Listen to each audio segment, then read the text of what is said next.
আপন হয় না, বরং আপন হতে প্রয়োজন আত্মার সম্পর্কের। আর এমনই একটি আত্মার সম্পর্কের নাম বন্ধুত্ব। সত্যিকারের বন্ধুত্ব যে আসলে কেমন হতে পারে, আর একজন বন্ধু তার আরেকজন প্রিয় বন্ধুর জন্য কোন পর্যায়ে যেতে পারে, সেটাই আমরা দেখব আজকের এই পুরো সিরিজের গল্পে।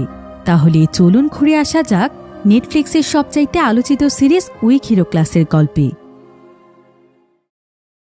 তো গল্পটি শুরু হয় সাউথ কোরিয়ার একটি হাই স্কুলে, যেটা কিনা ছিল কোরিয়ার অনেক পপুলার একটি হাই স্কুল। আর এই স্কুলের একটি ক্লাসে আমরা শিউন নামক একটি ছেলেকে দেখতে পাই। শিউন ছিল খুবই মেধাবী একজন স্টুডেন্ট, এমনকি সে ক্লাস টপার ছিল। আর সে সবসময় তার লেখাপড়ার দিকেই ফোকাস করত।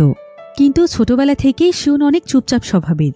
সে তেমন কারোর সঙ্গে কথা বলতে চাইত না, নিজের মতো সে সবসময় চুপচাপ থাকত। এবং সে তার কানে সবসময় হেডফোন লাগিয়ে রাখত, যাতে করে কেউ তার সঙ্গে কথা বলতে না আসে। আর এই কারণে শিউনের কোনো বন্ধু ছিল না। অন্যদিকে আমরা ইউনবিন নামক একটি ছেলেকে দেখতে পাই।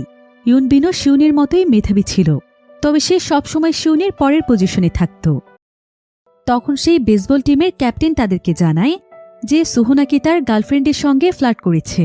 কিন্তু সুহু তখন সেই ক্যাপ্টেনকে জানায় যে সে তার নিজের লাইফ নিয়ে এতটা ব্যস্ত সময় পার করছে, তার তো তার গার্লফ্রেন্ডের দিকে তাকানোর সময়টুকুও নেই।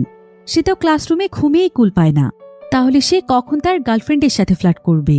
বরং উল্টো তার গার্লফ্রেন্ডের সবসময় তার দিকে তাকিয়ে থাকে। কিন্তু একথা শুনে ক্যাপ্টেন অনেক রেগে যায়। এরপর সে এবং তার পুরো টিম সুহুকে মারতে আসে। তবে সুহু আসলে অনেক ভালো ফাইট করতে জানত। সে আসলে একসময় একজন মার্শাল আর্ট প্লেয়ার ছিল। আর সে এখানেই বা কেন ঘুমোচ্ছে?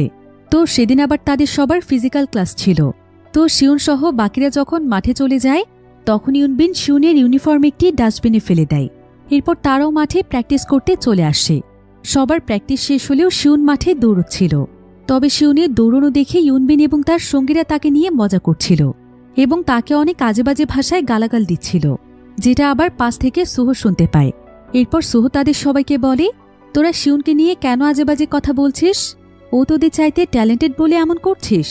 কিন্তু শোন, তোদেরকে ফ্রিতে একটি পরামর্শ দিই। এই শিউনকে আমার যেন তেন ছেলে মনে হয় না।